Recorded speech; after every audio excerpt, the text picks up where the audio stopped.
Aber die Sache ist die, wenn du glaubst, dass da oben jemand ist, der dich entweder retten oder bestrafen wird, dann bist du völlig verloren. Dann bist du nicht in deiner eigenen Kraft, in deiner eigenen Würde und Souveränität. Und ich glaube, das ist die wohl wichtigste Lektion, die wir hier lernen müssen. Deshalb müssen wir aufhören zu denken, dass uns jemand retten wird, sei es ein Politiker oder ein Gott.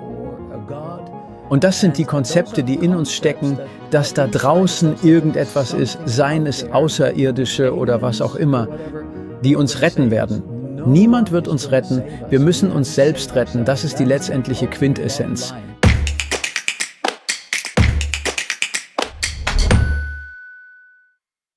Willkommen zu einem neuen Interview, heute ein Deep Dive mit Tijn Tauber aus den Niederlanden. Tijn, großartig, dass du heute Zeit hast. Danke, Marc, dass ich hier sein darf. Es ist mir eine große Freude, bei dir zu sein. Ja, ich denke, das Universum hat uns zusammengebracht, denn du bist tatsächlich ein sehr berühmter Musiker. Du warst zum Beispiel mit Prince auf Welttournee, du hattest ja Charthits mit deinen Songs, Band, und sie sind ebenfalls Autor. Sie haben viele Bücher geschrieben und ich muss ihnen etwas gestehen. Deshalb habe ich in den letzten paar Jahren nur noch teilweise Bücher gelesen. Wissen Sie? Ich habe die meiste Zeit damit verbracht, nur online zu lesen. Und wenn ich ein Buch gelesen habe, dann war es meistens nur 1 oder 2 Kapitel. Aber dann hat mir ein Freund aus der Schweiz, Bruno Regards, dein Buch geschickt und er sagte, Marc, du musst das lesen. Und er hat mir dein Buch Timebender geschickt. Und ich dachte nur, oh mein Gott, das ist doch Hippie-Kram. Das will ich nicht lesen. Ich muss zugeben, ich habe im Sommer damit angefangen und das ganze Buch innerhalb einer Woche gelesen. Und ich war total begeistert, weil es so viele Kapitel und Dinge in dem Buch gab, bei denen ich genau das Gleiche empfunden habe, über Covid, über Verschwörungstheorien, über das Leben, über alles, Religion und so weiter. Und ich empfehle jedem, der offen ist und der sich fragt, was gerade in der Welt passiert. Es fühlt sich an wie ein Paradigmenwechsel. Alles steht Kopf und ich glaube, wir erleben einen Krieg zwischen Gut und Böse auf einer höheren Ebene. Und ich denke, das ist tatsächlich das Drehbuch, ja, das erklärt alles und ich werde den Link unten im Video und in den Shownotes einfügen. Es ist sowohl auf Deutsch als auch auf Englisch erhältlich und du hast auch den ersten Teil. Es heißt auch Timebender und ich kann definitiv beide Bücher empfehlen und ich war total überwältigt und ich habe mich gefragt, okay, warum lese ich das gerade jetzt? Und warum fühlt es sich an, als würde ich denken, oh mein Gott, alles? Er hat es aufgeschrieben. Ich muss diesen Typen treffen. Irgendetwas passiert gerade, also habe ich dich kontaktiert. Ich habe dich kontaktiert und du hast mir zurückgeschrieben und warst offen für ein Interview. Deshalb sage ich schon jetzt, vielen Dank für Ihre Bücher, für Ihre Weisheit und für Ihre Zeit. Jetzt lass uns ins Buch eintauchen. Es ist erstaunlich, also lass mich die erste Frage stellen, ein paar Schnellfragen. Was denkst du? Wo stehen wir gerade als Menschheit auf der Erde? Wie ist die aktuelle Situation? Mein Event geht in die nächste Runde. Ich lade dich wieder herzlich ein am 8. und 9. Mai 2026 in die Motorworld in Metzingen. Unter dem Motto Aufbruch, Diskurs, Leben treffen sich Menschen, die reden wollen. Nicht übereinander, sondern miteinander. Dabei steht der Diskurs natürlich im Mittelpunkt. Respektvoll, pluralistisch, meinungsstark. Hier darfst du Fragen stellen, widersprechen, mitdenken und mitdiskutieren. Und dich mit Menschen vernetzen, die den offenen Austausch genauso schätzen wie du. Ist man eigentlich froh, dass man auf so ein Event gehen kann, um eigentlich geistig Gleichgesinnte zu treffen und sich mit denen auszutauschen. In einer einzigartigen Atmosphäre, die inspiriert, verbindet und Mut macht. Denn Aufbruch beginnt dort, wo Menschen den Dialog wagen. Mir persönlich geht es auch so ein bisschen um die Vernetzung, um vielleicht Leute kennenzulernen. Und es geht einfach hier in legerer, lockerer Atmosphäre. Man trifft sich, man ratscht, jeder ist sofort mit dem anderen per Du. Dich erwarten inspirierende Vorträge und offene Diskussionen zu den Themen, die unsere Zeit bewegen.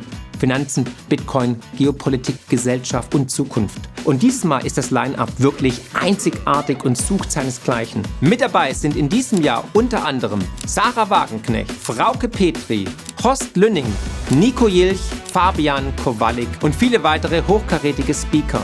Da war so viel Input drin und so viel Wahrheit und das ist auch sehr kritisch gewesen, aber auch sehr gut. Ja, einfach ihre Meinung sagen und da ein Stück weit für die Freiheit eintreten, das finde ich klasse und deshalb bin ich auch hier.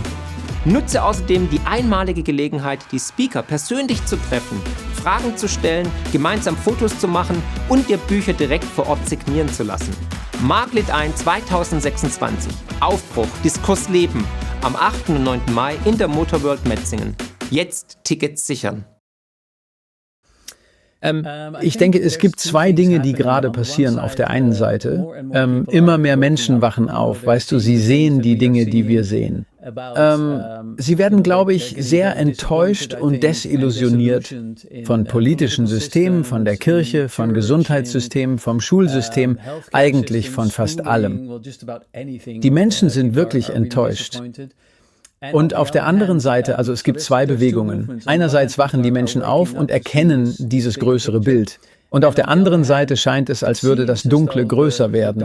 Es gibt also mehr Licht und es gibt mehr Dunkelheit. Und das ist natürlich auch etwas, das passiert, wenn man beginnt, nach innen zu schauen. Ich liebe Meditation. Ich meditiere seit etwa 35 Jahren. Es ist derselbe Prozess. Wenn du sozusagen eine Lampe in deinem Kopf einschaltest, beginnst du nach innen zu schauen. Du siehst diese Schönheit, diese Kraft, diese immense Liebe. Aber du beginnst auch, die Dunkelheit und all die ungelösten Themen zu sehen.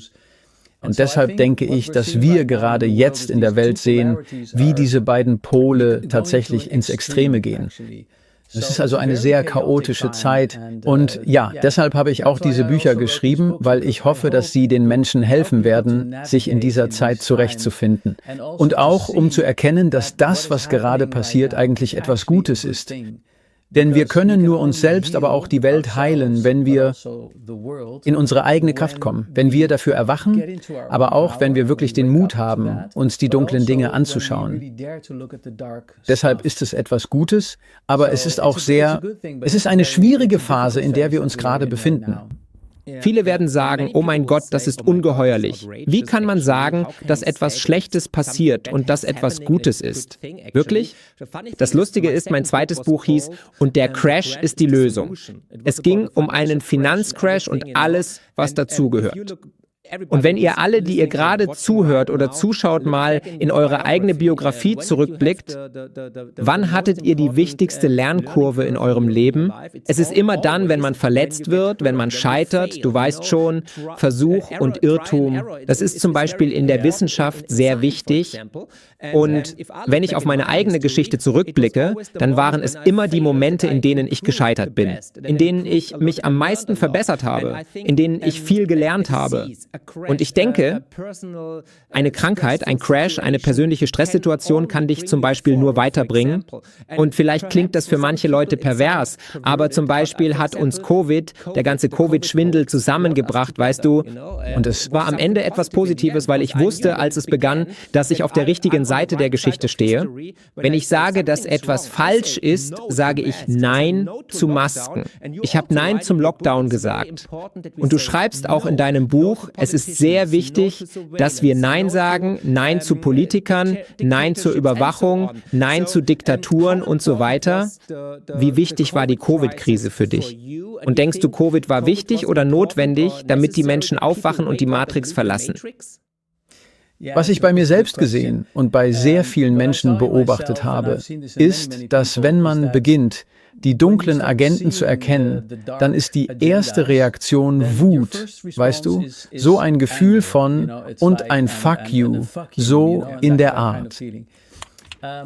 Aber es ist interessant, dass je mehr ich wirklich angefangen habe, hineinzuschauen, also was wirklich vor sich geht, ich erkannt habe, dass das eigentlich eine gute Sache ist.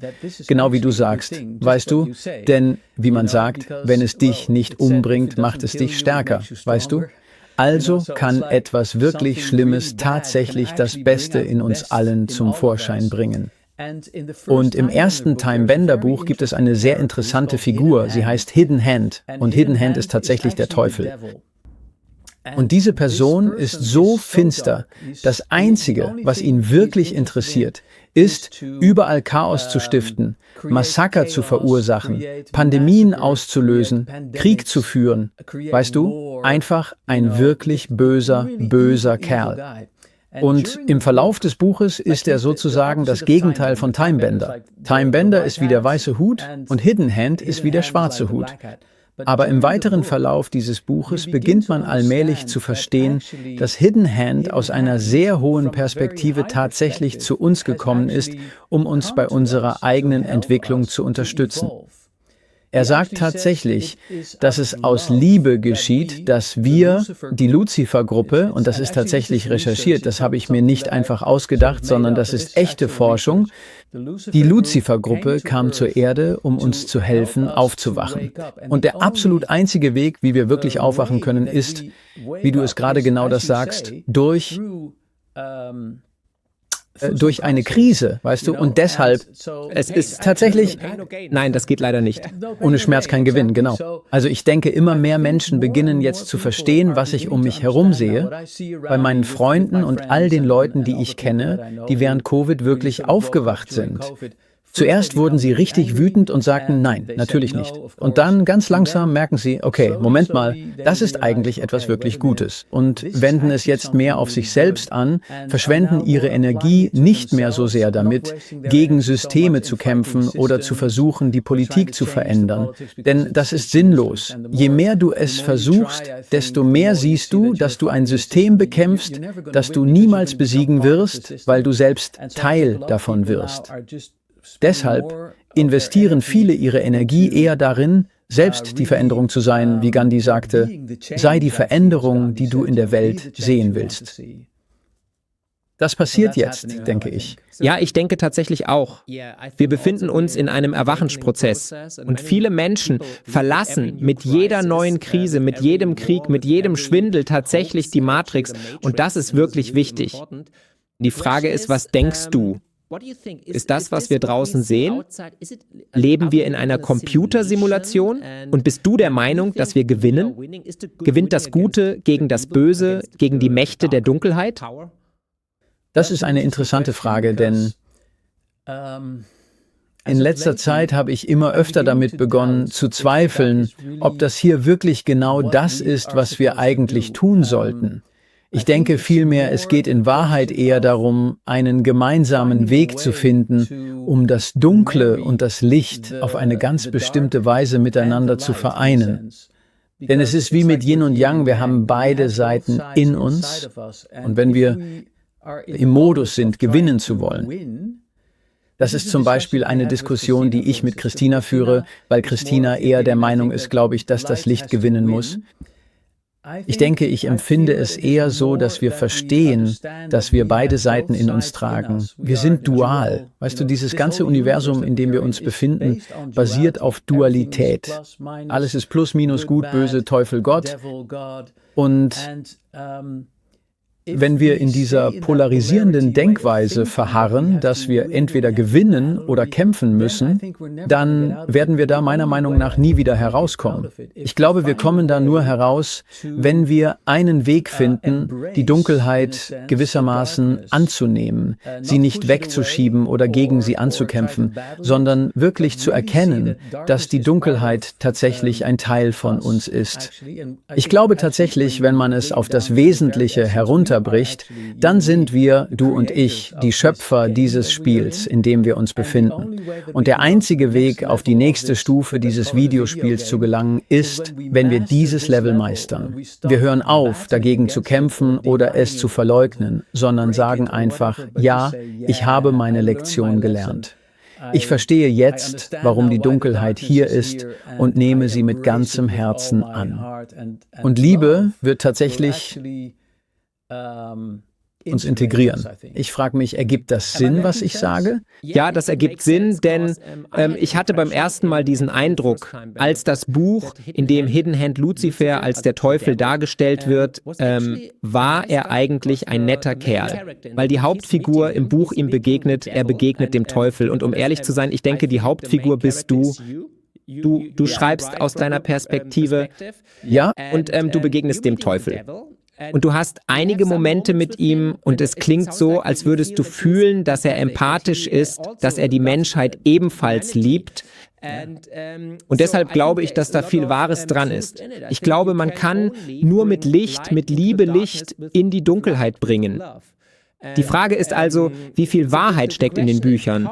Bist du dem Teufel begegnet? Hast du Lucifer getroffen? Oder sind Sie nur Ihrem eigenen begegnet? Teufel. Ja, das ist interessant. Ich denke darüber nach, nun ja, sagen wir mal Folgendes. Wissen Sie, ich habe am Anfang viel recherchiert. Und zum Beispiel, wenn Sie im Internet gezielt nach dem Begriff Hidden Hand suchen und das eingeben, dann finden Sie tatsächlich einen vollständigen Monolog von Hidden Hand. Denn die dunkle Seite ist verpflichtet, sie müssen uns sagen, was sie tun. Das kennen wir aus Hollywood-Filmen, wissen Sie, sie erzählen es uns immer, aber wir denken irgendwie, ach, das ist doch nur Fantasie. Also Hidden Hand ist, könnte man sagen, die Gruppe hinter, sagen wir mal, den Illuminati. Die Illuminati sind gewissermaßen noch sichtbar und die Politiker sind natürlich sichtbar, aber dahinter gibt es eine noch viel mächtigere, verborgene Kraft, die dieses Böse antreibt. Aber diese Kraft ist sich ihres Handelns vollkommen bewusst. Sie tun es tatsächlich aus Liebe, aus dem Wunsch heraus, der Menschheit zu helfen, endlich von den Knien aufzustehen und aufzuhören, sich wie Idioten zu verhalten. Weißt du, aufhören, Schafe zu sein, die ständig anderen folgen und sich einfach vor falschen Göttern und allem verbeugen. Sie wissen also von der Luzifer-Gruppe, von deren Ebene aus. Sie sagen tatsächlich, dass sie aus der 7. Dichte stammen. Also wir sind jetzt in der 3. und sie kommen aus der 7. Und freiwillig sind sie in unsere Dichte zurückgekehrt, was für sie ein großer Fall ist. Es ist in gewisser Weise wie ein gefallener Engel, der uns hilft, zur nächsten Frequenz des Spiels überzugehen. Deshalb ist Hidden Hand eine so interessante Figur, um also Ihre Frage zu beantworten. Was ist Realität und was ist Fiktion? Alles, was ich geschrieben habe, basiert entweder auf Recherchen oder auf eigener Erfahrung. Ich habe es wie einen Roman geschrieben, wie einen echten Page-Turner, fast wie Dan Brown. Es ist absolut fesselnd. Ja, weil ich das wusste. Wenn ich das so schreiben würde wie meine früheren Bücher, die eher journalistischen Arbeiten ähneln, würden die Leute sagen, ich bin verrückt, wissen Sie. Deshalb, ich machte daraus einen Roman. Manche Leute lesen es und sagen, oh, das ist eine nette Geschichte. Es ist ein schönes Märchen. Aber die meisten Leute lesen es und denken, wow, ich weiß, auch wenn es ein Roman ist, steckt so viel Wahrheit dahinter. Und ich schätze, wenn es Anklang findet. Das habe ich mir auch gedacht. Ich dachte, ich muss mit dir sprechen und ich würde das gerne tun. Ist Annika zum Beispiel echt? Hat er Lucifer getroffen? Ist Zeitreisen möglich? Hast du den Timebender getroffen? Gibt es Timebender wirklich? Ich dachte, okay, etwas ist echt und etwas hat er sich nur ausgedacht, um eine nette Geschichte daraus zu machen. Lassen Sie mich mit dieser Frage beginnen. Wir können das gleich besprechen. Aber was war der Moment, als du sagtest, okay, ich muss das aufschreiben? Was war eigentlich der konkrete Auslöser für das Schreiben dieser beiden Bücher? Ja, also irgendwie ich glaube, ungefähr ein Jahr lang ging mir dieser spezielle Name Timebender nicht mehr aus dem Kopf. Ich wusste gar nicht, warum. Ich dachte nur, Zeitbändiger. Also und wenn du meditiert hast, auf der Toilette warst oder gekocht hast, in Amsterdam? Ja. Wann hast du das gehört? Überall. Wer hat mit ihnen gesprochen? Ja. Nun wahrscheinlich Zeitbänder. Aber wer ist Timebender? Und was geschah dann? Ich begann zu recherchieren. Tatsächlich gibt es da einen Typen in Holland. Sein Name ist Martijn van Staveren. Und er sagt, er sei aus der Zukunft gekommen, um uns davon zu berichten. Wer wir sind und was passieren wird, wenn wir diesen Weg weitergehen. Und ich war total überwältigt. Das ist ja unglaublich. Kann sowas überhaupt aus der Zukunft kommen? Ich habe versucht, ihn zu erreichen, aber er hat einfach nie geantwortet. Er ist sicher nicht der Einzige, deshalb suchte ich nach weiteren Menschen aus der Zukunft. Und ich traf Aloya. Aloya kommt im ersten Buch vor. Sie ist eine sehr interessante Figur, die alle Dichten dieses Universums durchlaufen und in sich integriert hat. Und so hat sie mir sehr geholfen, das Universum und wie die Dinge hier funktionieren zu verstehen. Aber dann fing ich an zu schreiben und nach einer umfangreichen Recherche und irgendwie, ich weiß nicht, ehrlich gesagt, muss es wohl ein Download gewesen sein. Denn ich habe das Buch in etwa 3 Monaten geschrieben, was für ein Buch sehr schnell ist. Es kam einfach zu mir. Und als ich mit dem Schreiben fertig war, dachte ich, wow, ich muss dieses Buch lesen, Mann. Das ist unglaublich. Darauf wäre ich selbst nie gekommen. Und das Interessante ist, dass es zum Beispiel auch eine Person im ersten Buch gibt. Sie heißt Valaya und sie kommt von den Plejaden, und sie ist eine sehr, sehr schöne Frau. Und ich habe eine Art sexuelle Beziehung zu ihr, weil sie mir helfen will. Ja, weil sie mir helfen will, über meine Scham- und Schuldgefühle hinwegzukommen. Sie sagt, das Hauptproblem der Menschheit ist, dass ihr so sehr in Schuld und Scham und all dem feststeckt. Und sie sagt, okay, durch Sexualität hilft sie mir. Und das Interessante ist, dass ich etwa ein halbes Jahr, nachdem ich das Buch geschrieben hatte, tatsächlich Valaya getroffen habe und sie ist jetzt meine Frau. Es ist also wie, willst du mich veräppeln? Im Ernst? Es ist wirklich erstaunlich, weil sie wusste, dass sie Valaya ist, aber sie ist auch hier inkarniert. Und so ist Time Bender jemand, den ich tatsächlich nie getroffen habe. Aber das Seltsame ist, je mehr ich schrieb, oder vielleicht schrieb er durch mich, desto realer wurde er in meiner Welt. Wenn ich an ihn denke, ist es wie, er ist ich oder ich bin er. Vielleicht bin ich einfach er in einer anderen Dichte, weißt du? Wir sind schließlich multidimensionale Wesen. Und ja, zum Beispiel ist auch Hidden Hand absolut real.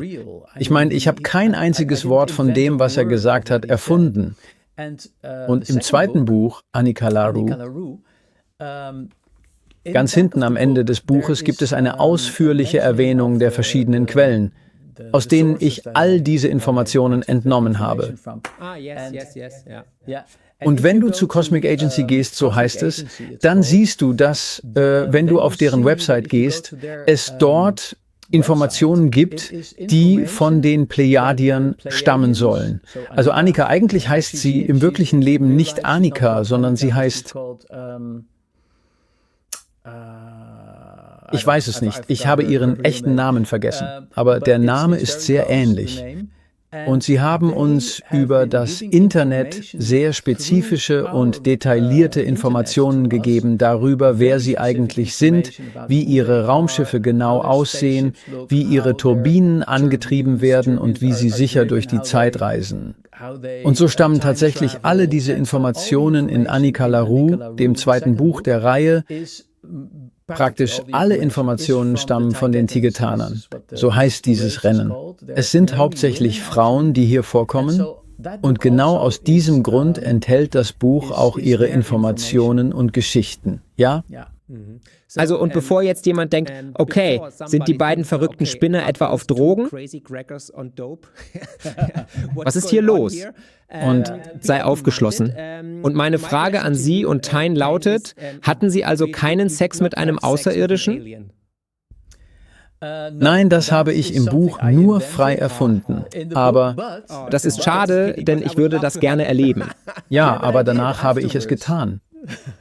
Und wissen Sie die Sache? Logisch. Mit meiner Frau, mit Elske.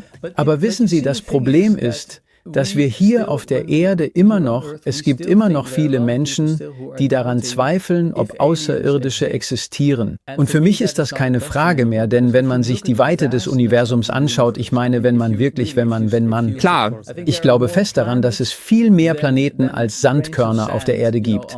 Es ist einfach unglaublich riesig. Ich meine, die Vorstellung, dass wir ganz allein im Universum sind, ist doch eine völlig verrückte Idee. Und... Ja, das ist total verrückt. Entschuldigung. Und ich glaube, dass immer mehr Menschen das jetzt so sehen. Das Erwachen mit dem Gedanken, dass es da draußen wahrscheinlich noch viel mehr gibt. Und was ich jetzt sehe, und das ist in diesen aktuellen Zeiten auch äußerst interessant, ist, dass Regierungen bereits seit geraumer Zeit viel Kontakt mit Außerirdischen hatten. Genau. Darf ich Sie kurz unterbrechen? Ja, natürlich. Denn sie haben etwas sehr Wahres gesagt. Hollywood bereitet uns mit all den Geschichten über Krieg und so weiter darauf vor. Und wir haben auch all diese Videos und Filme über Außerirdische und Alien-Invasionen. Und wir sehen jetzt, dass Regierungen auf der ganzen Welt sagen, okay, wir öffnen unsere Akten über Sichtungen von UFOs und Außerirdischen und so weiter. Und du hast auch diesen sehr wichtigen Teil im Buch, zum Beispiel über Eisenhower, dass er von Außerirdischen kontaktiert wurde, die uns tatsächlich helfen wollten. Aber ja, also für alle da draußen, es gibt einen Grund dafür. Jetzt öffnen alle Regierungen ihre Akten, die geheimen Akten, und sagen, okay, wir haben einige UFOs und wir wissen es nicht. Wir können nicht erklären, was passiert ist, aber da geht irgendetwas Seltsames vor sich. Und in Zeiten des digitalen Internets und allem hat jeder ein iPhone. Immer mehr Videos und Filme tauchen im Internet auf, in denen Leute sagen, okay, komm schon, da passiert etwas. Also denke ich, dass sie uns auf den ersten Kontakt vorbereiten. Sie bereiten uns vor, und das tun sie schon seit vielen Jahren. Ich meine, es fing mit Star Trek und Star Wars an, wissen Sie, mit diesen Serien, die uns gewissermaßen auf etwas mit offenem Kontakt vorbereiten. Und ich schätze, dass es innerhalb von vielleicht 2 oder sogar 3 Jahren tatsächlich zu einem offenen, offiziellen Kontakt kommen wird. Und den Menschen überall auf der Welt wird dann klar werden, dass es außerirdische Wesen gibt. Und die meisten davon sind sogar wirklich ausgesprochen gut. Sie wollen uns wirklich helfen. Und ich denke tatsächlich, dass wir ihre Hilfe im Moment auch ein bisschen brauchen, weil wir ziemlich feststecken. Und es gibt so viele großartige Technologien, die bereits existieren und die wir wirklich effektiv nutzen könnten, um uns in die nächste Phase unserer Entwicklung zu bringen. Der einzige Grund, warum sie sich bislang noch nicht stärker in unsere Geschichte eingemischt haben, ist schlichtweg die Tatsache, dass wir einen freien Willen haben. Und wir mögen das, es ist wie mit Kindern, wissen Sie, wenn Sie Kinder haben. Natürlich kann man ihnen sagen, geh nicht an den Herd und geh nicht ans Wasser. Aber manchmal müssen sie sich einfach verbrennen. Sie müssen ins Wasser fallen, weil sie ihre eigenen Lektionen lernen müssen. Bei uns als Spezies verhält es sich ganz genauso. Auch in Star Trek ist das tatsächlich so. Die oberste Direktive besagt im Grunde, dass sie als weiterentwickelte galaktische Spezies nicht in das Leben von Menschen eingreifen dürfen, die sich, sagen wir mal, noch auf einer niedrigeren Stufe der evolutionären Skala befinden. Und deshalb müssen sie uns unsere eigenen Lektionen lernen lassen. Aber sie würden zum Beispiel einen Atomkrieg verhindern. Ich hoffe also, dass das die Menschen beruhigt. Das wird nicht passieren. Und tatsächlich gab es in den letzten Jahrzehnten viele Situationen, in denen ein Atomkrieg beinahe ausgebrochen wäre. Aber die gesamte Anlage wurde einfach abgeschaltet. Und es gibt immer viele UFO-Sichtungen bei Atomwaffenbasen oder Militärbasen, weil sie ein Auge auf uns haben. Sie wollen nicht, dass wir den Planeten in die Luft jagen, und sie wollen eigentlich auch nicht, dass wir einen Teil der Galaxie zerstören. Deshalb behalten sie uns im Auge, und sie hoffen, dass wir uns auf ein Niveau weiterentwickeln, was jetzt geschieht, auf das wir offener sind. Dass wir sie gewissermaßen einladen und sagen, ja, wir würden euch gerne treffen, mit einer offenen Einstellung. Und dann können sie zu uns kommen und wir können uns auf halbem Weg begegnen. Wir können von ihnen lernen, und dann können wir diese seltsame Quarantänesituation, in der wir uns befinden und in der wir glauben, die Einzigen zu sein, hinter uns lassen. Und wir streiten uns ständig miteinander. Und werde Teil einer galaktischen Familie und lerne von diesen anderen Spezies. Ja? Frage an das Publikum. Glaubst du an Außerirdische? Glaubst du, wir sind allein auf der Erde in diesem Universum? Glaubst du, sie sind schon hier? Was meinst du? Glaubst du, dass Außerirdische bereits auf der Erde sind? Vielleicht sind manche Politiker gute oder böse Außerirdische? Was ist Ihre Meinung dazu? Hübsch. Neugierig? Du fragst also nicht mich, richtig? Sie fragen das Publikum. Ich fragte dich gerade, Tyne. Ich habe das Publikum gefragt und jetzt frage ich Sie.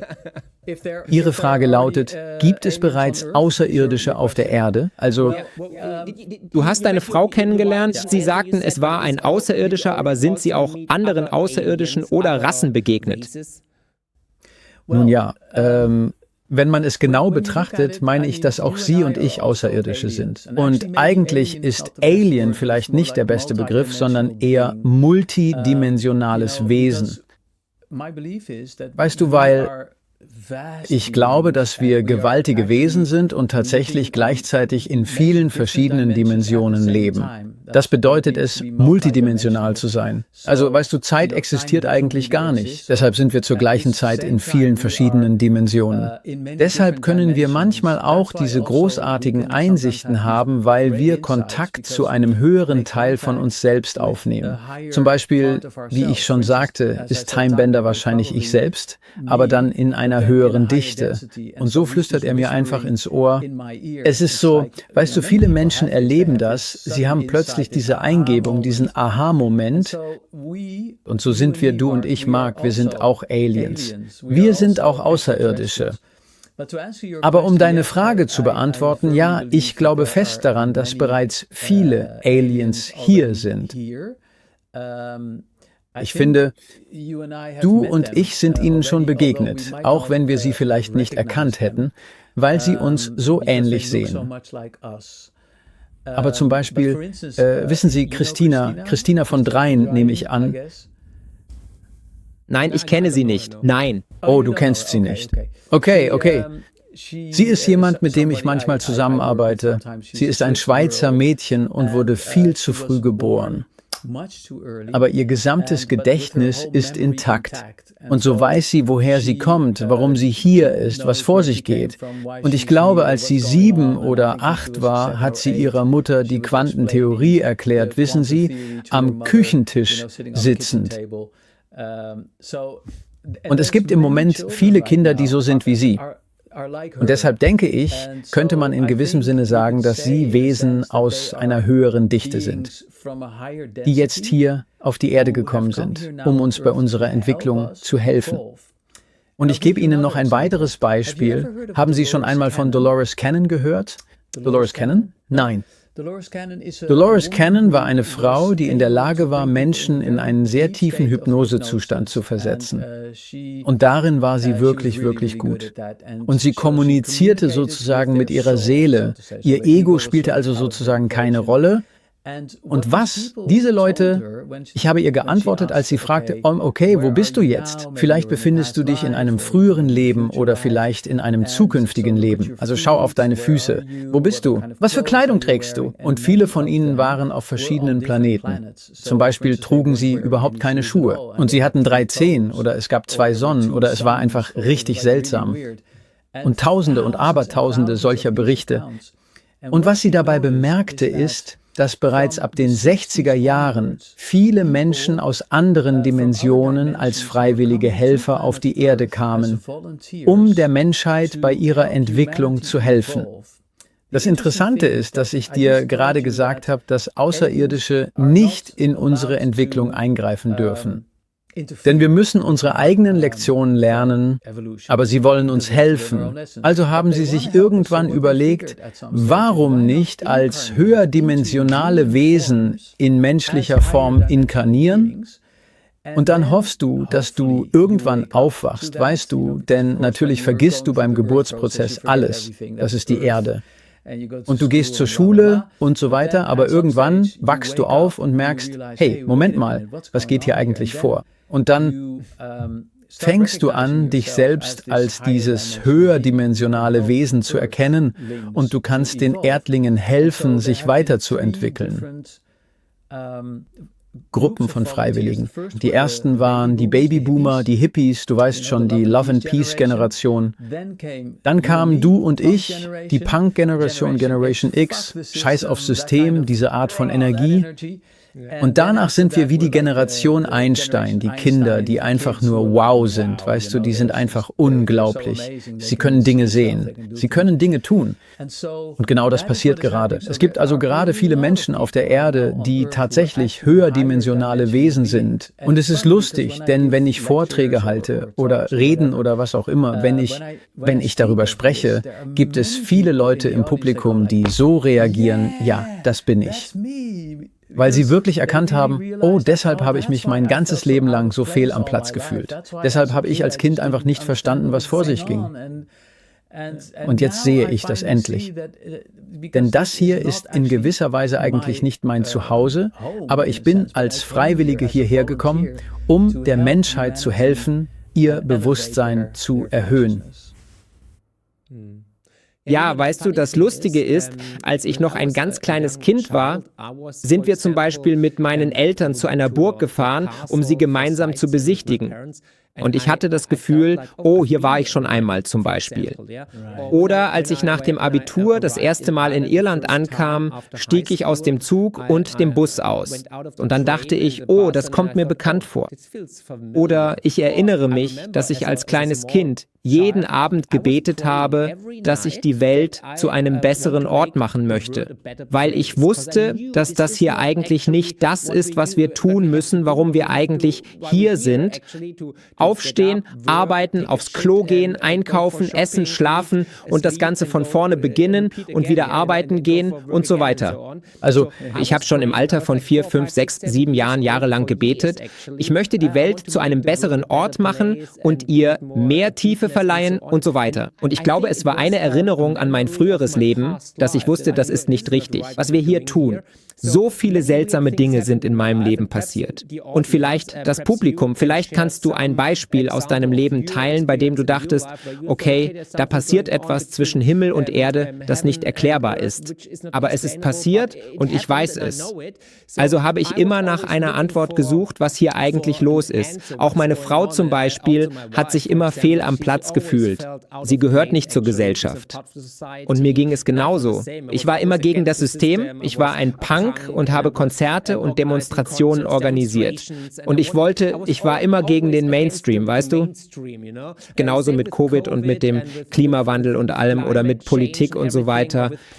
Ich habe immer gedacht, okay, sie lügen uns an, ich traue ihnen nicht. Mach immer das Gegenteil und dann bist du eigentlich auf dem richtigen Weg der Geschichte. Und es gibt einen Grund, warum wir hier sind. Es gibt einen Grund, warum wir gerade miteinander sprechen, warum du die Bücher geschrieben hast, warum wir uns jetzt treffen und so weiter. Aber es ist wirklich schwer, um die Welt, in der wir leben, zu verstehen, da sie materiell ist. Es ist wirklich nur oberflächlich. Es ist schwer, aus diesem System auszubrechen. Man versucht auch in den Büchern Lösungen anzubieten. Du hilfst mir wirklich sehr. Deshalb möchte ich Sie fragen, denn es gibt ja auch, falls es Außerirdische gibt, dann gibt es die, ich denke das auch, aber Sie beschreiben ja auch gute und böse Außerirdische. Außerirdische, wissen Sie, Sie sagen zum Beispiel, die Drakos, das sind die Bösen. Sie mögen die Menschheit nicht, sie wollen uns zerstören. Sie brauchen unsere Angst, sie ernähren sich von unserer Angst. Und ich denke immer, wissen Sie, Politiker verbreiten Lügen und Angst und versuchen, die Menschen zu spalten. Es spielt keine Rolle, ob es um die Flüchtlingskrise geht, um Fußball oder um einen Krieg. Und wenn Sie beispielsweise als wir jung waren, galt es als etwas Gutes, wenn man für Frieden war. Manche Freunde, früher links oder liberal, befürworten nun den Krieg, doch ich bleibe dagegen. Unverändert bin ich nun der Böse. Ich weiß, ich bin jetzt für den Frieden. Und hey, du bist einfach böse. Wie kann man für Frieden sein und doch in den Krieg ziehen? Das ist der Paradigmenwechsel, den wir beide hier beschreiben. Wie lösen wir das in diesem System? Was ist mit den bösen Aliens? Es gibt viele offene Fragen. Ja, also lass mich überlegen, was das Beste ist. Ja. Also ich finde, im Grunde genommen geht es im Kern tatsächlich darum, dass sie aktiv versuchen, uns als Gesellschaft zu spalten. Sie denken also ständig an neue Wege, uns in Angst zu halten und uns in einen weiteren Krieg zu verwickeln. Und ich erkenne auch wirklich sehr gut an, was du über das Linksein sagst. Weißt du, neulich habe ich jemanden sagen hören, ich habe die Linke nicht verlassen, die Linke hat mich verlassen. Verstehst du? Und ich habe auch dieses Gefühl, dass ich früher... Und jetzt sind wir alle rechts? Ja, und jetzt sind sie alle rechts, weißt du? Es ist also so und es ist so verwirrend. Und natürlich gibt es im Moment viele Agenden, zum Beispiel die ganze Woke-Bewegung. Danke. Weißt du, Mädchen wollen Jungen sein und so weiter. Und ich habe gegen all das nichts einzuwenden. Ich meine, jeder sollte mit seinem Leben tun können, was er will. Aber wir beide wissen, dass eine Agenda dahinter steht und das ist das Problem. Und diese Agenda besteht darin, dass es ständig diese Spaltung gibt, eine fortwährende Spaltung. Das ist das Spiel, das sie ständig spielen. Und deshalb wollen sie uns in diesem Kriegszustand halten. Und deshalb denke ich, dass das, was wir alle tun müssen, darin besteht, nach innen zu schauen und zu erkennen, welche Konzepte sie in uns gepflanzt haben. Und wenn du anfängst, diese Konzepte zu erkennen, dann beginnst du dich darüber zu erheben. Denn zum Beispiel das Konzept, über das ich gerade gesprochen habe, über Schuld und Scham, das ist ein wirklich religiöses Konzept, bei dem wir sind alle böse, weißt du, wir kommen auf die Erde und sind schon böse. Wir sollten uns für uns selbst schämen, wir sollten uns schämen, wir sollten große Angst vor Gott haben, weißt du, wir sollten Gott anbeten und all diese Ideen und sie sind in uns allen verankert. Und der einzige Weg aus dieser Falle ist, deine Konzepte zu betrachten und zu erkennen, dass sie absoluter Unsinn sind, sie stimmen einfach nicht. Und ich gebe dir ein Beispiel, das mir kürzlich klar geworden ist, das wirklich alles erschüttert hat. Für mich und wahrscheinlich vielleicht auch für dich, denn so wie du habe ich als Kind auch gebetet. Ich habe Bilder von mir als Kind, auf denen ich schon so dastehe und Gott bitte uns irgendwie zu helfen. Und wie du wollte ich mein ganzes Leben lang immer der Menschheit helfen. Oder für mich war Superman mein Held. Er war in gewisser Weise mein Vorbild, weil Superman ja auch von einem anderen Planeten auf die Erde kam, um der Menschheit zu helfen. Deshalb hieß meine Band zum Beispiel Lois Lane, das ist ja die Frau von Superman und so weiter. Aber was ich in letzter Zeit verstanden habe, ist, dass Gott eigentlich das schlimmste Konzept von allen ist. Denn wenn dieses ganze Universum tatsächlich auf Dualität basiert und wenn diese Dualität uns in diesem ständigen, unaufhörlichen Kampf zwischen Gut und Böse, Teufel und Gott und so weiter gefangen hält, dann ist das wohl das dualistischste Konzept überhaupt, nämlich das Konzept von Gott. Denn Gott ist wie das ultimative Gute. Aber natürlich muss es dann auch ein ultimatives Böses als Gegenstück dazu geben. Und so bekommen wir den Teufel. Und so. Mir ist das kürzlich klar geworden und ich sehe das tatsächlich sehr oft um mich herum. Ich weiß nicht, ob das in Deutschland auch so ist, aber in Holland konvertieren im Moment wieder viele Menschen zum Christentum. Das ist gerade ein großes Thema.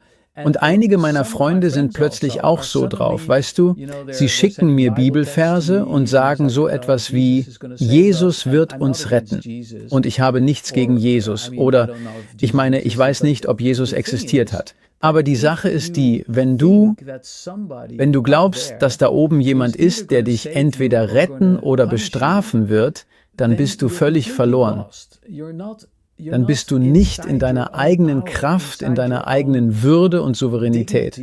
Und ich glaube, das ist die wohl wichtigste Lektion, die wir hier lernen müssen. Deshalb müssen wir aufhören zu denken, dass uns jemand retten wird, sei es ein Politiker oder ein Gott. Und das sind die Konzepte, die in uns stecken, dass da draußen irgendetwas ist, seien es Außerirdische oder was auch immer, die uns retten werden. Niemand wird uns retten, wir müssen uns selbst retten, das ist die letztendliche Quintessenz. Und ich finde, die Hopi-Indianer haben das wirklich schön ausgedrückt. Sie haben einmal gesagt, oder etwas in der Art, dass du am Ende erkennen wirst, dass du selbst derjenige bist, auf den du gewartet hast. So wie dein ganzes Leben lang hast du einfach nur nach dir selbst gesucht, denn du bist es. Du trägst bereits alles in dir. Und ich meine das nicht in einem egoistischen Sinne, sondern ganz wörtlich gemeint. Du bist in Wahrheit tatsächlich alles. Aber wir schauen immer nach außen und das ist ein Konzept und das Gotteskonzept ist das Schlimmste von allen. Denn es hält uns entweder in Angst oder in der Hoffnung, dass er oder sie oder es eines Tages kommen wird, um uns zu retten. Und das wird nicht passieren. Ja, Das ist ein wirklich wichtiger Punkt und ich glaube, immer mehr Menschen wachen auf und realisieren, dass sie sich tatsächlich in Deutschland befinden. Es gibt das Sprichwort, dass jeder seines Glückes Schmied ist, sein eigenes Leben. Natürlich entscheidest du, gehe ich nach links oder nach rechts. Ich muss entscheiden, heirate ich diesen Mann oder heirate ich diesen anderen Mann? Ja, also wir haben die Wahl zu entscheiden. Das ist das, was du über den freien Willen gesagt hast, zum Beispiel. Und ich denke, weißt du, jeder, der gerade zuhört, jeder, der jetzt auf dieser Erde ist bereits ein Gewinner. Er ist schon wie ein Gott. Denn, weißt du, wir waren beide die Gewinner. Unter 100 oder 200 Millionen Spermien, wir waren die Schnellsten, die als Erste die Eizelle erreichten. Weißt du, all die anderen Verlierer sind hinter uns. Zum Beispiel, das Spermium neben dir war schneller als du. Vielleicht würde hier eine schöne Frau sitzen und nicht dieser verrückte Typ mit der komischen Frisur oder ich wäre eine Frau oder etwas anderes. Ich weiß es nicht. Also, wir sind bereits Gewinner. Wisst ihr, wir haben gegen 200 Millionen andere Typen gewonnen, also seid ihr schon Gewinner. Eigentlich wir alle. Das ist also erst einmal der allererste Punkt. Der zweite Punkt ist, ich bin der festen Überzeugung, wir sind wie Gott. Wenn man die Bibel nimmt, steht es so geschrieben in der Heiligen Schrift, Gott hat uns erschaffen als Abbild von sich selbst. Also sind wir ihm ähnlich tatsächlich, wenn man an die Bibel oder an Religion glaubt und so weiter? Denn im Buch sagst du, Jesus ist nur ein Schwindel. Es ist keine wahre Geschichte. Es ist sehr interessant im Buch. Das ist ein interessanter Teil. Der Grund, warum ich das geschrieben habe, ist, dass ich darüber eigentlich nicht nachgedacht habe. Das ist Annika Larue, die hier spricht. Das kann man auf deren Website finden. Aber der Grund, warum ich das geschrieben habe, ist, weil ich denke, ich habe geschrieben. Die Time-Bender-Bücher sollen den Menschen helfen, all ihre Vorstellungen zu durchbrechen. Alles, was du für wahr gehalten hast, denk noch einmal nach. Denk noch einmal nach, denn du weißt es nicht. Du weißt es nicht. Und das Jesus-Konzept ist natürlich ein großes Thema. Und natürlich werden sich wahrscheinlich viele Menschen dadurch vielleicht angegriffen fühlen. Aber ja, ich meine, und deshalb tatsächlich ganz am Ende des Buches, ich weiß nicht genau, ob du dich vielleicht noch daran erinnerst, ich gehe über den Marktplatz, da steht ein hübscher Mann mit großartigen Büchern, aber es steht kein Name auf ihnen und ich frage ihn, wer hat die Bücher geschrieben? Und er sagt, es ist mein Vater. Und ich sagte, aber wer ist dein Vater? Und dann schaut er mich an und sagt, du weißt, wer mein Vater ist. Also das ist wahrscheinlich Jesus, deshalb bin ich selbst nicht überzeugt, dass Jesus nicht existiert hat. Vielleicht hat er existiert, vielleicht auch nicht, aber das ist egal, denn Jesus ist gerade nicht hier oder vielleicht doch. Aber das spielt keine Rolle, denn er wird dich nicht retten. Du musst dich selbst retten und deshalb habe ich das geschrieben, schreibe ich diese Dinge.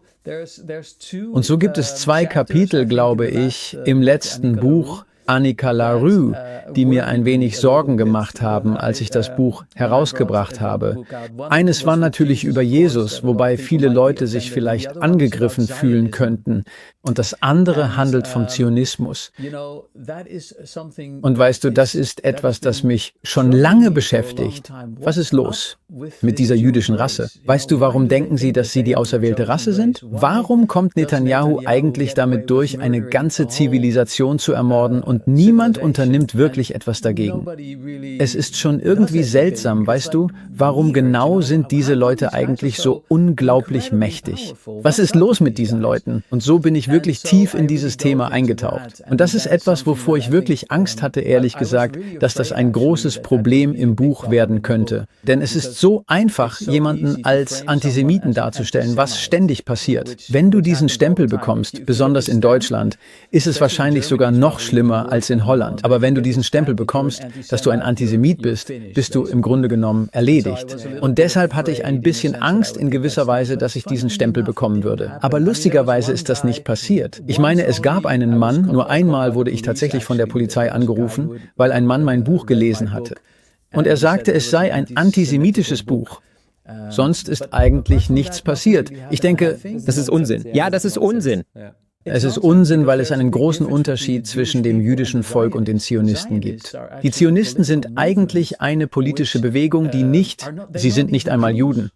Sie sind nicht einmal Juden. Und das ist etwas, das als ich das herausgefunden habe, dachte ich muss darüber schreiben, weil die Leute wissen müssen, dass dieser Netanyahu ist es. Er ist kein Jude, er ist einfach, er ist ein Gauner.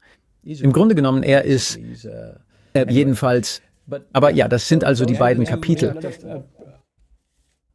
Ja, wir haben viele Präsidenten, die Kriege begonnen haben und die tatsächlich Kriminelle sind und vielleicht sind sie die bösen Außerirdischen, wir wissen es nicht. Wir werden es in ein paar Jahren sehen vielleicht. Aber ich denke, es ist eine wirklich wichtige Botschaft, dass die Lösung in uns selbst liegt und dass wir uns nicht trennen müssen. Sie versuchen immer, uns mit so vielen Themen über alles Mögliche zu trennen. Ob links oder rechts, konservativ oder liberal, umweltbewusst, für oder gegen den Klimawandel, ob man sich impfen lässt oder nicht oder was auch immer. Es geht immer um Trennung, divide et impera. Das ist ein sehr bekanntes lateinisches Zitat. Teile das Volk, dann kannst du es beherrschen. Das ist wie bei Orwell. Deshalb müssen wir zusammenhalten. Wir müssen uns tatsächlich als Menschheit vereinen und wir müssen aus Liebe handeln, nicht aus Hass oder Angst, denn Angst hält dich definitiv zurück.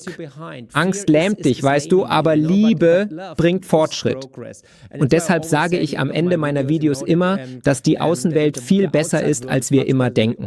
Und ich glaube, dass die Zukunft einfach großartig sein wird. Und wie sehen deine Zukunftsaussichten aus, Tyne? Geben Sie uns einen kleinen Ausblick auf die nächsten Jahre. Was passiert? Ja, ich stimme dir also auch zu, dass alles so sein wird. Am Ende wird alles gut, wie John Lennon schon sagte. Am Ende wird alles gut. Wenn es nicht in Ordnung ist, ist das noch nicht das Ende. Es wird also alles gut werden. Es ist nur eine Frage der Zeit.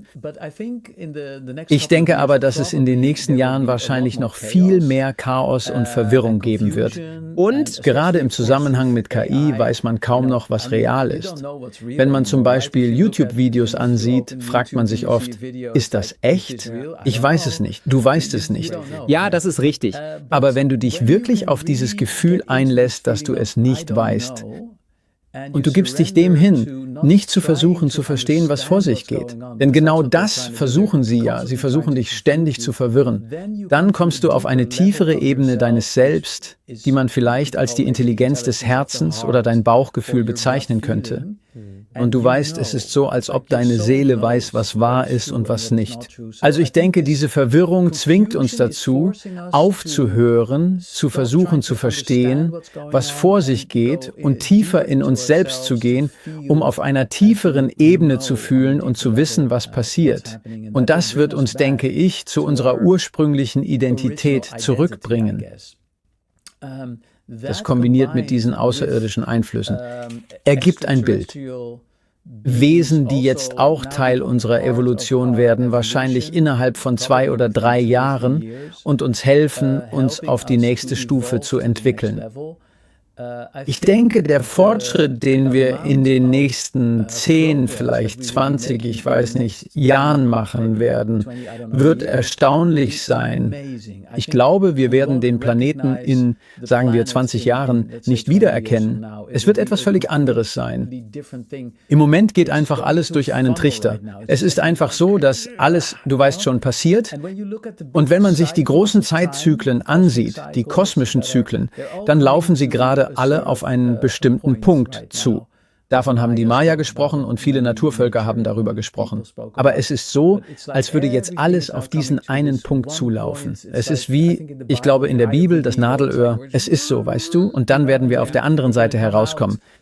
Ich bin also sehr, sehr hoffnungsvoll. Aber ich denke, es wird für uns alle eine große Herausforderung sein, uns wirklich unseren eigenen Dämonen zu stellen. Und wie Sie so treffend sagten, ich meine, wir müssen zusammenhalten, wir müssen uns bewusst machen, dass dein Bruder nicht dein Feind ist. Und Netanyahu ist nicht unser Feind. Er hilft uns auch dabei, aufzuwachen und in unserer eigenen Kraft und in unserer eigenen Herrlichkeit zu stehen. Ja, in Deutschland hatten wir in den letzten Jahren eine sehr inkompetente Regierung, die in ihrer Politik historische Fehler begangen hat. Und die Leute kamen immer zu mir und sagten, ach bitte Mark, geh doch in die Politik. Ich wähle dich. Und sie haben mich auch gefragt, warum sie diese dummen Fehler machen. Jeder Schüler, jedes 7-jährige Kind würde es besser machen. Politik machen als diese Idioten. Das Gleiche hast du mit Mark Rutte und so weiter in den Niederlanden, überall die gleiche Geschichte in der woken westlichen Welt. Und dann wurde mir klar, weil ich dachte, sind die dumm? Nein, sie sind alle Akademiker. Werden sie manipuliert oder von Gruppen beeinflusst oder so etwas? Vielleicht, ja, vielleicht, aber ich glaube, es ist ihr Lebenssinn, Sie müssen es tun, wie soll ich es sagen? Und sie müssen diese dummen Fehler machen, damit die kluge und aufgeweckte Bevölkerung endlich aufwacht, damit wir die Wahrheit mit eigenen Augen sehen. Bei Covid zum Beispiel haben wir erkannt, die Politiker haben uns über die Impfung belogen. Sie haben uns über die Gefahr des Covid-Virus und so weiter belogen, weißt du? Und das alles kommt jetzt ans Licht. Ich weiß nicht, ob es in den Niederlanden genauso ist, aber jetzt sehen wir es, dass die Leute Fragen stellen und sagen, hey, das war so und die Studien kommen heraus und die Wissenschaftler sagen, es war gar nicht so gefährlich und nur die alten Leute sind gestorben und so weiter. Ja, aber sie wären sowieso gestorben, zum Beispiel auch am Grippevirus. Deshalb denke ich, es ist ihre Pflicht, es ist eigentlich ihr Lebenssinn, dass sie uns die Wahrheit zeigen und tatsächlich das alte System entlarven, damit wir bereit für das neue System sind. Sie helfen uns also, die Matrix zu verlassen. Denn ich habe das Gefühl, mit jeder Krise, mit jeder Lüge wachen immer mehr Menschen auf und verlassen die Matrix. Eigentlich bin ich also dankbar. Wir sollten all den Idioten in der Politik und Regierung dankbar sein und sagen, okay, du bist ein Idiot, aber es ist nicht deine Schuld. Wir sollten ihnen Liebe geben, weißt du? Wäre wirklich ein echter Wendepunkt, das wäre wirklich umwerfend. Wenn wir nicht beleidigt wären und sagen würden, wir hassen sie sind dumm, verdammte Arschlöcher. Sagen wir einfach, hey Netanyahu, Bibi, du Armer, komm schon, wir lieben dich, alles gut, wir vergeben dir. Das sollten wir tun. Dann erreichen wir eine neue Ebene. Und ich glaube, da bin ich bei dir. Ich denke, die nächsten Jahre werden wirklich hart werden. Es wird eine große Transformation sein. Es wird schrecklich werden, denke ich. Vielleicht werden wir einen weiteren Krieg erleben und mehr Schmerz und mehr Tod. Aber es fühlt sich an, als wären wir am Ende des Zyklus und das Ende des Tunnels ist schon zu sehen. Ich sehe das Licht. Und danach, glaube ich, können wir uns gar nicht vorstellen, wie großartig das Leben auf der Erde sein wird. Ich glaube, es wird keine Grenzen und Grenzen im Kopf mehr geben, zum Beispiel keine Grenzen mehr zwischen Ländern. Es spielt keine Rolle, welcher Rasse du angehörst, welche Hautfarbe du hast, welche Religion, welchen Fußballverein du magst oder nicht. Ich denke, wir werden genug Nahrung auf der Welt haben. Für viele klingt das wirklich verrückt und sie fragen sich, okay, welche Drogen nimmt Mark? Nein, ich bin straight edge, ich nehme keine Drogen, aber ich glaube, genau darauf steuern wir zu. Und vielleicht ist es ein Wunsch, aber ich habe dieses Gefühl im Bauch und mein Bauchgefühl lag in den letzten Jahren immer richtig, zum Beispiel bei Covid, Politik, Investitionen, Bitcoin, Gold und so weiter und so fort. Also hoffe ich, dass wir beide tatsächlich recht haben und dass uns als Menschheit eine großartige goldene Zukunft in diesem wunderschönen Universum bevorsteht. Klingt wunderschön. Und ich denke, eines der Dinge, die uns wirklich helfen werden, ist Humor. Zu lernen, über Dinge zu lachen, denn das ist zum Beispiel etwas, wozu KI nicht in der Lage ist. Und einfach zu lachen, weißt du? Und ich denke, wenn wir zum Beispiel wirklich über all die verrückten Entscheidungen lachen würden, die Politiker treffen und all das verrückte Zeug, das die Woke-Bewegung macht oder der ganze Klimawandel, das ist so unglaublich albern, wenn man darüber nachdenkt. Wenn wir einfach darüber lachen könnten. Ich liebe das daran. Ja, das liebe ich daran. Zum Beispiel, weißt du, ich halte viele Präsentationen und in Deutschland gibt es ein neues Gesetz, da können wir einmal im Jahr entscheiden, ob wir Männer, Frauen oder irgendetwas dazwischen sein wollen. Weißt du, wir haben 78 verschiedene Geschlechter und so weiter. Also ich hatte in der Schule Biologie und ich weiß, es gibt nur 2 biologische Geschlechter. Das war's eigentlich. Und es gibt eine Mischung aus beiden, also wie auch immer. Und jetzt können wir entscheiden. Und ich sage immer, Leute, wollt ihr sehen, welches Geschlecht ich dieses Jahr habe und dann ziehe ich langsam meine Hose runter und zeige sie ihnen. Nein, nur Spaß. Aber wie auch immer, es zeigt die Dummheit und den Wahnsinn. Und deshalb müssen wir darüber lachen. Es ist lustig. Ein 78. Geschlecht gibt es nicht. Ein anderes gibt es vielleicht bei Außerirdischen, weiß ich nicht. Und wenn sie eins haben, würde ich es gern probieren. Es ist toll, die Leute lachen, sind glücklich, gehen raus und sagen, hey, es ist so eine Erleichterung, dass jemand, und das nicht mit Hass, also aber liebt es, weil es einfach liebenswert ist. Ja, wunderschön. Ich denke, Humor ist wirklich das. Und manchmal, wenn Leute mich fragen, was ist das wichtigste spirituelle Vermögen oder etwas, das man braucht, um sich vielleicht auf eine höhere Ebene zu entwickeln, dann ist es Humor und Lachen. Denn wenn du in der Lage bist, über dich selbst und das Leben und all deine verrückten Konzepte und all das zu lachen, dann bist du da raus, weil du es aus der Distanz betrachtest und darüber lachst, darüber lächelst. Weißt du, es ist wie, das ist ein verrücktes Konzept. Dann bist du da raus. Aber wenn du es ernst nimmst, wenn du dich selbst zu ernst nimmst, wenn du Politiker zu ernst nimmst, dann bist du mittendrin. Und so wird man selbst Teil des Problems. Lachen ist also wirklich wichtig, denke ich. Ja. Ja, das ist auch Teil der Lösung, genauso wie kritisch zu sein und Nein zu sagen, wie Sie es in Ihrem Buch beschreiben. Meine letzte Frage, die ich heute an Sie richten möchte, ist also etwas ganz anderes. Was genau bedeutet für Sie persönlich der Sinn des Lebens? Was bedeutet das für Sie? Das Ganze, was bedeutet eigentlich Existenz? Für mich persönlich geht es, glaube ich, einfach nur darum, Dinge wahrhaftig zu erfahren. Denn jede einzelne Erfahrung, die ich mache, bringt letztlich mehr Weisheit zum großen Ganzen. Und ich denke, wir sind in Wahrheit alle Teil eines einzigen Ganzen. Und wir führen lediglich all diese sogenannten getrennten Leben in dieser Welt. Selbst als eine Seele, glaube ich, haben wir verschiedene Leben in unterschiedlichen Dimensionen. Und sie sind alle dazu da, einfach Erfahrungen zu machen, den Tod zu erleben oder Trennung zu erfahren oder verrückte Liebe oder wunderbaren Sex zu erleben oder was auch immer. Und all das hilft dem Universum zu wachsen, sich auszudehnen und zu lernen. Ich denke also, es geht vor allem ums Erleben. Ja. Das ist hervorragend. Und ja, ich denke, da ist in der Tat etwas Wahres dran. Und alle anderen Beteiligten haben wiederum etwas ganz anderes. Warum er denkt, was der Sinn seines Lebens ist und warum er hier ist und so weiter. Was bedeutet es für Sie? Markieren? Darf ich fragen, wozu dient das? Du? Für mich ist es definitiv so.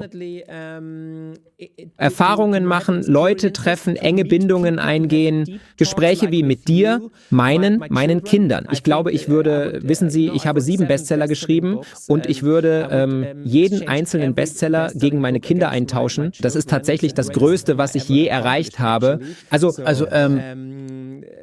Ich denke, es hilft der Menschheit definitiv dabei, einen Schritt nach vorn zu machen, ein guter Mensch zu sein, eine reine Seele zu haben. Ich glaube an Karma. Wenn man Gutes tut, kommt Gutes zu einem zurück. Und schon als Kind habe ich immer gesagt, ich möchte die Welt zu einem besseren Ort machen. Und wenn ich auch nur einen kleinen Teil dazu beitragen kann, die Welt zu einem besseren Ort zu machen und der Menschheit zu helfen, voranzukommen, dann bin ich wirklich glücklich und froh darüber. Und ich glaube an Reinkarnation. Ich weiß, dass ich zurückkommen werde. Ich weiß, dass die Menschheit tatsächlich gedeihen wird. Und ich werde meine Freunde und die Seelen, die ich auf dieser Erde getroffen habe, wiedersehen, weißt du? Und wir werden uns gegenseitig erkennen. Weißt du, vielleicht haben wir uns schon in einem früheren Leben getroffen, auf gute oder schlechte Weise, das spielt keine Rolle. Aber ich würde dich gerne in diesem Leben und im nächsten Leben wiedersehen. Deshalb denke ich, es geht definitiv darum, Gutes zu tun, Menschen zu helfen, ein guter Mensch zu sein, aus Liebe zu handeln, aus bedingungsloser Liebe. Und diese Welt zu einem besseren Ort zu machen. Das ist es eigentlich. Und das ist es, was ich versuche zu tun. Denn weißt du, es spielt keine Rolle, ob du viel Geld, Autos oder Häuser hast. Denn wenn du stirbst, kannst du nichts davon mitnehmen. Aber die Liebe kannst du mitnehmen. Du kannst die Erfahrungen mitnehmen, du kannst deine Karma-Punkte vielleicht mitnehmen. Und dann fängst du im nächsten Leben wieder ganz von vorne an. Einige haben Erinnerungen an frühere Leben, andere nicht. Wie erwähnt, ich hatte Situationen in meinem Leben, in denen ich sagte, ich war hier schon mal. Warum ist das so? Du hattest sicher auch schon die gleiche Erfahrung. Man trifft Leute, die man noch nie sah, aber es fühlt sich an, als ob ich sie ewig kenne. Man hat eine sofortige Verbindung, redet und es ist, wie wenn man schon ewig befreundet wäre. Ja. War man einst schon befreundet? Ja. Also, jeder kann von solchen Erfahrungen berichten und wenn ihr ein Beispiel habt, Leute, schreibt es bitte unten in die Kommentare. Ich würde diese Beispiele sehr gerne lesen. Und ich denke, die Zukunft wird großartig sein und jeder kann ein Teil davon sein. Wir sollten kritisch sein. Wir sollten voller Liebe sein. Und dann können wir eine tolle Zukunft erschaffen. Und ich liebte deine Bücher und ich empfehle sie hiermit noch einmal. Diese beiden Bücher müsst ihr lesen. Es sind Time Bender 2 und Time Bender 1 auf Deutsch erhältlich und ebenso auf Englisch. Und ich bin wirklich gespannt, was ihr zu diesem Interview sagt. Wenn euch das Interview gefällt, drückt den Button, den Daumen hoch Button.